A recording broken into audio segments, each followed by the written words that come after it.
Hello! Today's stories come from r/MaliciousCompliance. We have 3 stories starting with ex-husband ghosts ex-wife, racks up a huge bill. He clearly didn't think things through. My compliance was malicious for the ex-husband. I'm working in the billing queue in a call center for one of the big 3 telecoms, and a client calls in regarding a billing concern. This lady calls in, is puzzled by why she got charged a one-time fee of $49 for a wireless access point. It's Gen 1 equipment for wireless set-top boxes for optic TV. She's even more puzzled. Why would she have that charge when she doesn't have TV services from us? And I inform her she does. It started more or less a month ago. She's disputing that because optic TV isn't available in her area. Now I'm confused. She lives in a small town and there's no optic TV there. I do a little digging and find out that someone, no ex-husband, was still on her account and got a 3-year contract to get a free TV for optic TV and internet. She begins to cry on the phone and tells me her now ex-husband had an affair with a younger woman, divorced her, milked her for as much as he could, and apparently still is milking her for more. He totally ghosted her, moved to Alberta, changed his email, phone number, blocked her on all social media, etc. In my mind, I'm like, what a jerk. And I'm like, well, I'm sorry if you cancel the services, you're on hook to pay for cancellation fees and so on. I can tell her, though, I can remove his access to your account and you can also add on a password, downgrade the internet and TV to the bare essentials, and I can attempt to redirect the TV gift from his address to hers. But there's no guarantee as it's been processed already. I can hear the light going off in her head. Wait, what? You have where he's living at now? Why, yes. He's got TV and internet services, so there's a service address. She goes really quiet. Says her lawyer and herself have been trying to track him down, but his family and friends are being tight-lipped about it. She asks if I'm allowed to give that info to her. I smile and reply, "This is your account. You have unrestricted access for service address, phone numbers, emails that your now ex-husband provided to us to get hooked up." She asks that I can give her his new address, his new cell number, and the second number left on the account, presumably the new woman, and contact info over the phone right now. I asked if she had a pen and paper handy. She was so ecstatic. And after giving her all the details from her account regarding the second service address, I downgrade everything. And he was a hockey fan, and there was a game playing right now with his team. So I wish I could have been a fly on the wall when the game cuts out and he calls in to ask what the frack and discovers he's been removed. And there's an account pin, and he's been discovered by his ex-wife and lawyer. Karma's coming for that man and lawyers. I don't know what's worse. Now, on to our next story. Call me unprofessional? Okay, good luck finding another instructor. I realized today there are not enough stories on here about teachers and malicious compliance. So as a teacher of 2 decades, I decided it was time to write out mine. First and foremost, this is a story about a toxic workplace. This could happen in any business in the world. It just happened to occur in a school. Many, many moons ago, back in the days of Ebola, my school was having a massive shift in priorities and focus. We were a rural school, so new principal assigned to the building, pupils being redistributed, mass retirements. Several people were being pushed out and run off by the incoming principal. A good number of people quit because of the toxic work environment. But I was not in a position to do so. At the time, I had a unique schedule. I taught mostly dual credit courses to juniors and seniors, but I also taught one course of students with special education needs and issues. The dual credit courses required a specific advanced degree as I was essentially teaching college credits in the high school. This detail will become essential later. At my school, we would be assigned to support teachers to give additional help to students with special educational needs services. That support was not allowed to teach, but would typically share a classroom with a content teacher. I was usually unconcerned with who my assigned support was, as I'm a laid-back person who can work with just about anyone, and I don't care about sharing a classroom. But there was one male support teacher who was not allowed in my room or near me in the hall, ever. For the sake of this story, we'll refer to him as Jerkface. If ever a man knew how close he could get to the line without actually crossing the line, it was him. Heck, sometimes he even did cross the line. I made dozens of complaints, but nothing was ever done as I wasn't the target of his comments. He was very religious, carrying on all the time about how a woman's place was at home, so the school was clearly filled with loose women. He made this comment in the hall during transition. He also believed that if a woman was ever elected president, she would nuke the world the first time she had PMS. He told this to a class of freshmen. The school year in question, Jerkface was assigned to the most experienced teacher in the building. She was set to retire at the end of the year. Coupled with her no-nonsense attitude, the powers that be thought she could keep him in line. It took 3 weeks, and she threatened to quit if Jerkface was not moved out of her classroom. Fearful of losing another teacher at the start of a chaotic year, Jerkface was assigned to me as my support teacher. I found out when he walked into my room, announced that we could be buddies now, and made a crude joke about how we could domesticate me now. I immediately left the school sick and called my principal about the matter. He informed me in no uncertain terms that I could not refuse to work with someone just because that person made me feel uncomfortable. I reminded him of the previous complaints I had made. He snapped at me a bit, telling me he could not believe what an unprofessional child I was being. I was told to come up with a legitimate reason Jerkface shouldn't be in my class or shut my mouth and make it work. After hanging up the phone, the malicious compliance began. You see, I did have a legitimate reason, because of a health issue I have had for my entire life. Enduring extended periods of stress and anxiety can kill me. I even carry medicine with me to lower my heart rate, just in case. Step 1 was to call my doctor, who brought me in the very next day after I explained what was going on. She took my blood pressure, faxed a medical letter to my school immediately, and signed me out of work for 6 weeks, since I had a 6-week of leave earned at this point. Step 2 was to literally stop doing anything. Usually, when a teacher goes out, lessons are pulled from other members of the school who teach the same content. Unfortunately for them, I was the only person in my building teaching dual credit. A few phone calls by my principal to the surrounding schools taught him what I already knew. I was the only person teaching these courses out of 11 high schools. There were no lessons to be found.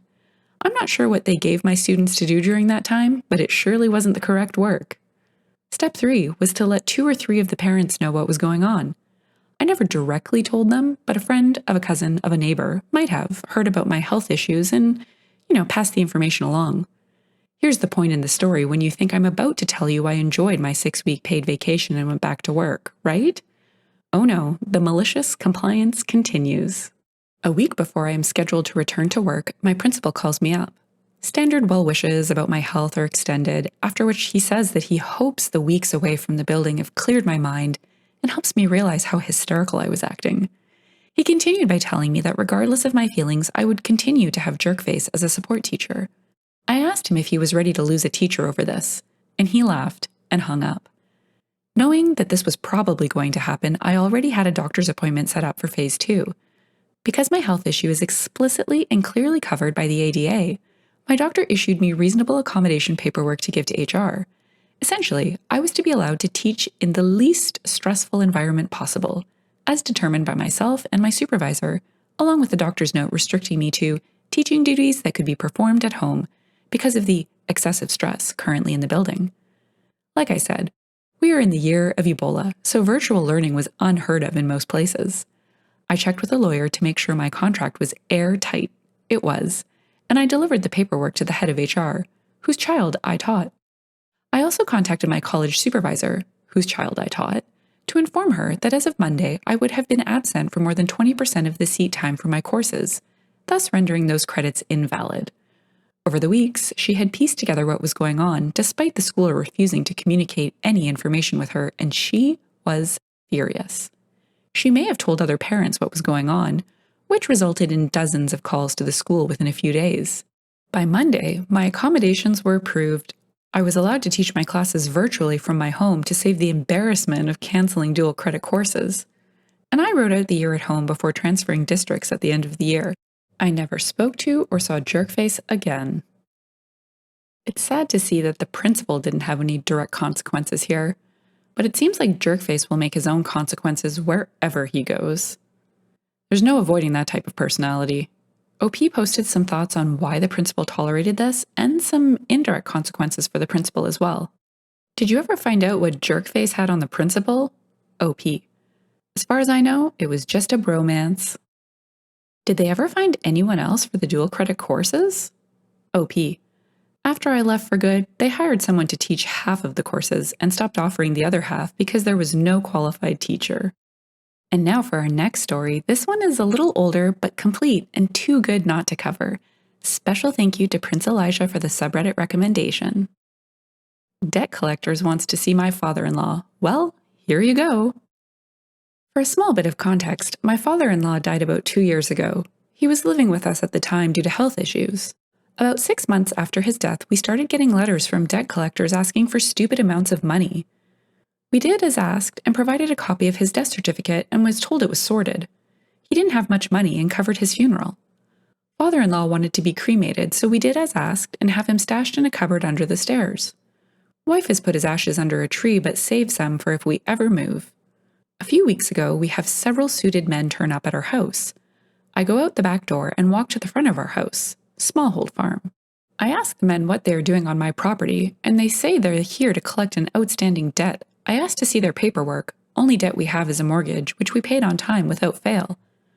As I'm looking over the paperwork, they're looking over at my car, work equipment, etc., looking like they've hit a jackpot.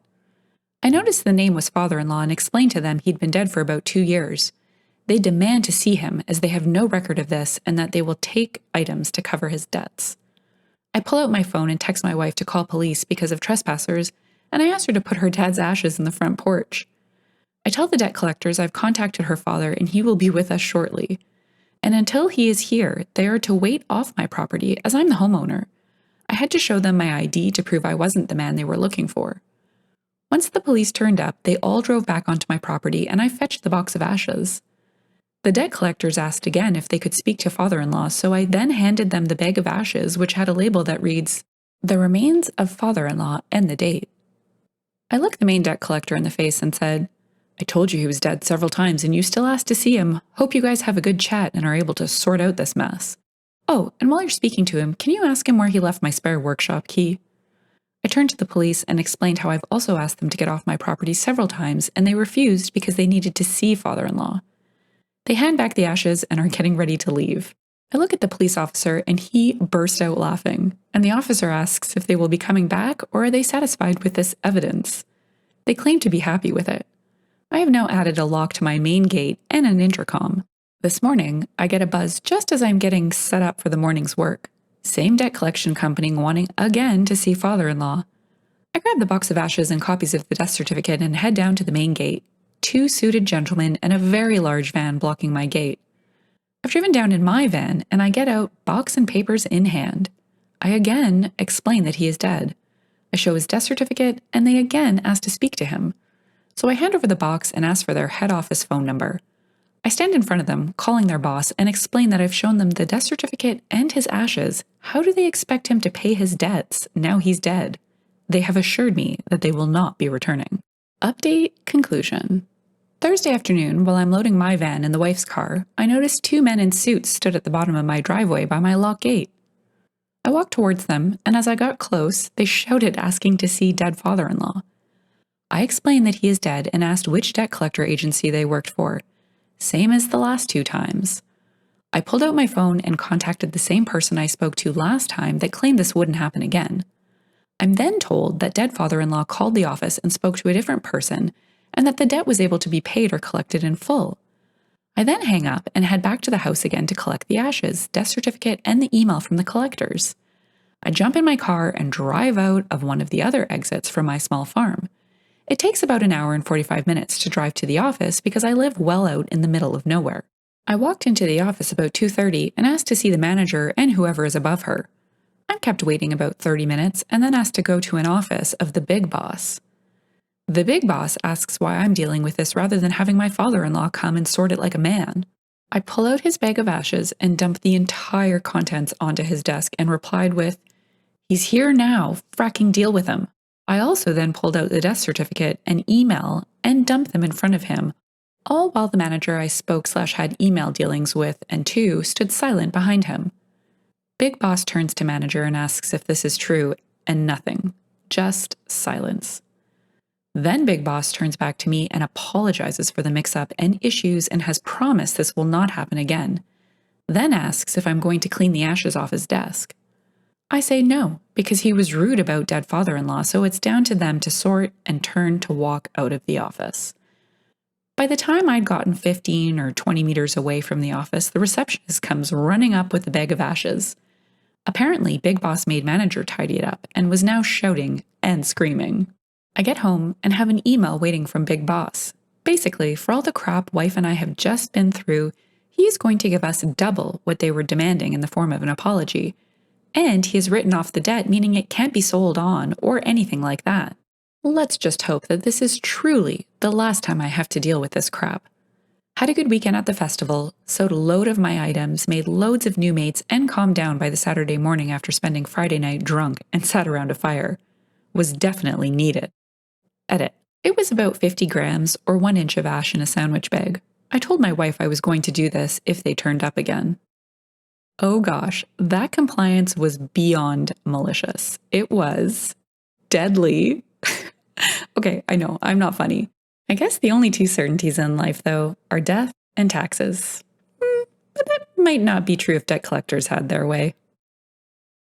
If you've enjoyed the story and would like to hear more, consider liking, subscribing, and leaving a comment. Thanks, and bye for now.